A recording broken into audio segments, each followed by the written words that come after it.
ذوالحجہ کے مہینے کے سٹارٹ کے دنوں میں امام مسلم بن عقیل رضی اللہ عنہ بھی شہید ہو چکے ہیں، اور ان کے دونوں بیٹے بھی، اور دوسری طرف امام علی مقام امام حسین رضی اللہ عنہ مسلم بن عقیل رضی اللہ عنہ کا خط ملنے کے بعد کوفہ کی طرف روانہ ہو چکے ہیں، کیونکہ اب امام رضی اللہ عنہ کے پاس حالات کی اچھے ہونے کی رپورٹ تھی۔ دھوکے اور جنگ کے بظاہر دور دور تک کوئی نام و نشان نہیں تھا۔ ان سب کے باوجود بھی صحابہ کرام امام علی مقام رضی اللہ عنہ کو کوفہ نہ جانے کا ہی مشورہ دے رہے تھے۔ آخری وقت تک صحابہ کرام کی یہی کوشش رہی کہ آپ رضی اللہ عنہ مکہ مکرمہ سے تشریف نہ لے جائیں، لیکن یہ کوششیں کام نہ آئیں، کیونکہ قدرت کو جو منظور ہو وہ ہو کر ہی رہتا ہے۔ سو حضرت امام علی مقام رضی اللہ تعالیٰ عنہ اپنے اہل خانہ اور کچھ دیگر لوگوں کے ساتھ کوفہ کی طرف سفر شروع فرماتے ہیں۔ سفر شروع کرنے سے پہلے آپ رضی اللہ عنہ طواف کے لیے مسجد الحرام آتے ہیں، بیت اللہ کا آخری طواف کر کے خانہ کعبہ کے پردوں سے لپٹ لپٹ کر روتے ہیں۔ اس کے بعد یہ قافلہ کوفہ کی طرف چل دیتا ہے۔ سفر کے دوران ذات عرق کے مقام پر آپ رضی اللہ عنہ کو بشیر ابن غالب اسدی ملتے ہیں، جو کوفہ سے مکے کی طرف آ رہے تھے۔ امام علی مقام رضی اللہ عنہ نے ان سے عراق والوں کا حال پوچھا تو انہوں نے بتایا کہ کوفیوں کے دل تو آپ کے ساتھ ہیں، مگر تلواریں بنو امیہ کے ساتھ ہیں۔ اسی طرح کی گفتگو آپ رضی اللہ عنہ کی دوران سفر ملنے والے عرب کے مشہور شاعر فرزدق سے بھی ہوئی۔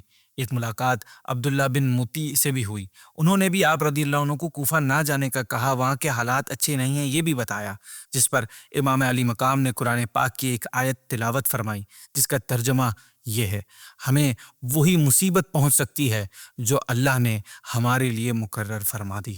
ناظرین، دوران سفر ہی امام علی مقام رضی اللہ عنہ کو کوفیوں کی بے وفائی اور حضرت مسلم بن عقیل رضی اللہ عنہ کی شہادت کی خبر مل گئی تھی، جس کے بعد آپ رضی اللہ عنہ کے قافلے والوں کی رائے کوفہ نہ جانے کے حوالے سے مختلف ہوئیں، اور ایک مرتبہ تو امام حسین رضی اللہ عنہ نے واپسی مکہ جانے کا ارادہ بھی فرما لیا تھا، لیکن پھر مشوروں کے بعد یہی طے پایا کہ سفر جاری رکھا جائے اور واپسی کا خیال سب اپنے ذہنوں سے نکال دے۔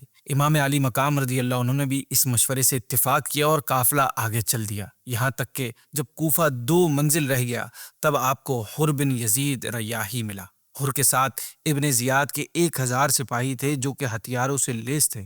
حر نے امام رضی اللہ عنہ سے عرض کی کہ مجھے ابن زیاد نے آپ کی طرف بھیجا ہے اور حکم دیا ہے کہ آپ کو اس کے پاس لے چلوں۔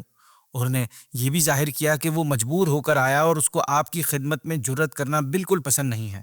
حضرت امام رضی اللہ عنہ نے حر سے فرمایا کہ میں اس شہر میں اپنی مرضی سے نہیں آیا، بلکہ مجھے بلانے کے لیے کوفہ والوں نے کافی پیغامات بھیجے ہیں۔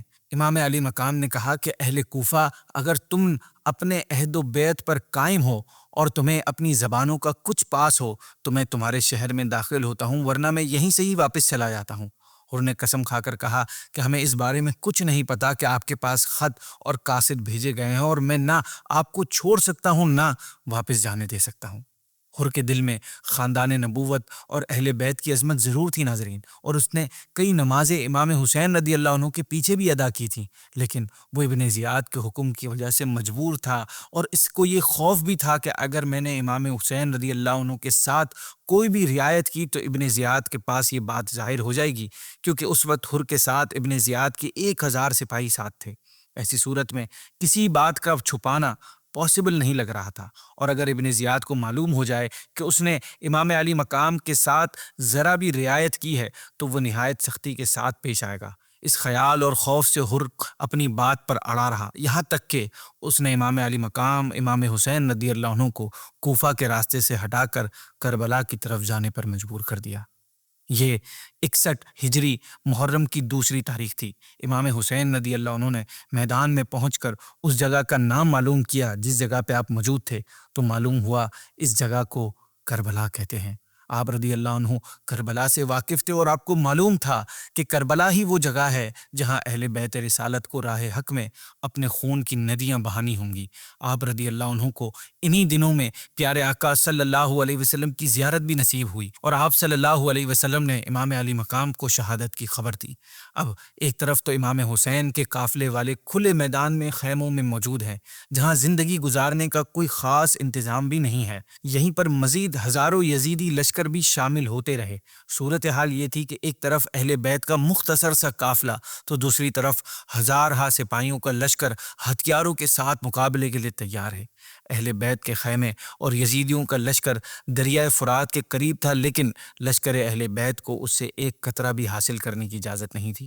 حالات اتنے خراب تھے کہ فوج کے شور سے خیموں میں اطمینان سے بیٹھنا، سکون سے بیٹھنا اور تھکن دور کرنا بھی ممکن نہیں تھا۔ اسی دوران امام علی مقام کی خدمت میں ابن زیاد کا ایک خط پہنچا، جس میں اس نے امام علی مقام امام حسین رضی اللہ عنہ سے یزید کی بیعت طلب کی تھی۔ آپ رضی اللہ عنہ نے وہ خط پڑھا تو ان بے حیا لوگوں کی اس جرت پر آپ رضی اللہ عنہ کو بڑی حیرت ہوئی۔ اسی لیے آپ نے فرمایا کہ میرے پاس اس خط کا کوئی جواب نہیں ہے۔ اس سے ابن زیاد کا غصہ اور زیادہ ہو گیا اور اس نے مزید لشکر اور فوجوں کو بلوا لیا اور ان لشکروں کا سپہ سالار عمر بن سعد کو بنایا، جو اس وقت ملک رے کا گورنر تھا۔ رے خراسان کا ایک شہر ہے جو آج کل ایران کا دارالسلطنت ہے اور اس کو تہران کہتے ہیں۔ ناظرین، یہ سب امام علی مقام رضی اللہ عنہ کی عظمت و فضیلت کو خوب جانتے پہچانتے تھے۔ اسی وجہ سے ابن سعد امام علی مقام سے جنگ کرنے سے بچا۔ وہ چاہتا تھا کہ وہ امام علی مقام رضی اللہ عنہ کے خون کے الزام سے بچا رہے، مگر پھر ابن زیاد نے اسے اس پر مجبور کیا کہ اب دو ہی صورتیں ہیں، یا تو ملک رے کی حکومت سے دستبردار ہو جاؤ، اس کو چھوڑ دو، یا پھر حسین سے مقابلہ کر۔ ناظرین، دنیاوی حکومت کی لالچ نے ابن سعد کو اس جنگ پر آمادہ کر دیا، راضی کر دیا۔ آخرکار ابن سعد نے وہ تمام لشکر اور فوجیں لے کر حضرت امام حسین رضی اللہ عنہ کے مقابلے کے لیے روانہ ہوا۔ ابن زیاد ایک کے بعد ایک لشکر ابن سعد کے پاس بھیجتا رہا، یہاں تک کہ عمر بن سعد کے پاس 22,000 کا لشکر جمع ہو گیا۔ ناظرین، حیرت والی بات ہے یہ کہ دنیا کی کسی جنگ میں ایسی اگزامپل، ایسی مثال نہیں ملتی کہ ایک طرف تو کل 72 کے آس پاس افراد ہیں، لوگ ہیں، جس میں آدمی ہیں، عورتیں ہیں، بچے ہیں اور بیمار بھی ہیں، اور پلس وہ جنگ کرنے کے لیے آئے بھی نہیں ہیں، اور دوسری طرف ان کے مقابلے میں 22,000 کا لشکر ہے جو مکمل جنگ کی تیاریوں سے آیا ہوا ہے۔ آخر وہ ان آل رسول کے گھرانے والے لوگوں کو اپنے خیال میں کیا سمجھتے تھے؟ بات یہ ہے کہ وہ جانتے تھے کہ ان کی رگوں میں ہاشمی خون دوڑ رہا ہے۔ دشمنوں کے دلوں میں ہاشمی شیروں کا خوف تو دیکھیں، انہوں نے مقابلے میں صرف کئی گنا بڑی فوج نہیں بھیجی، بلکہ لشکر امام پر پانی بھی بند کر دیا تاکہ امام کے ساتھی بھوک اور پیاس کی وجہ سے کمزور پڑ جائیں اور پھر جنگ سٹارٹ کی جائے۔ ناظرین، 7 محرم سے اہل بیت پر پانی بند کر دیا گیا۔ اب 10 محرم آ چکی ہے اور یزیدی بحث کر رہے ہیں، یہی آرگیومنٹ چل رہی ہے کہ امام حسین رضی اللہ عنہ کس طرح یزید کی بیعت کر لیں، کس طرح وہ راضی ہو جائیں۔ آپ رضی اللہ عنہ سے کہا جاتا ہے کہ اگر آپ یزید کی بیعت کرتے ہیں تو یہ تمام لشکر آپ کو پروٹوکول دے گا، آپ کا اکرام و احترام کیا جائے گا، آپ کے لیے خزانوں کے منہ کھول دیے جائیں گے اور آپ دنیا کی دولت آپ کے قدموں پر لٹا دی جائے گی۔ مگر ناظرین، جس کا دل دنیا کی محبت سے بیزار ہو وہ کب اس دنیا کی لالچ میں آتا؟ امام حسین رضی اللہ عنہ نے تو دنیا کے مال و دولت اور آرام و آسائش کی زندگی پر ٹھوکر مار دی ہے اور راہ حق میں پہنچنے والی مصیبتوں کو خوش دلی سے ایکسیپٹ کیا ہے اور مسلمانوں کی تباہی اور بربادی کو گوارا نہ فرمایا۔ اپنا گھر لٹانا، اپنا خون بہانا منظور کیا، مگر اسلام کی عزت میں فرق آنا برداشت نہیں کیا۔ اب آپ رضی اللہ عنہ کو یہ علم ہو چکا تھا کہ یہ لوگ جنگ ہی چاہتے ہیں، اسی لیے آپ نے اپنے خیموں کے پاس خندق کھدوائی اور مقابلے کے لیے تیاری فرمائی۔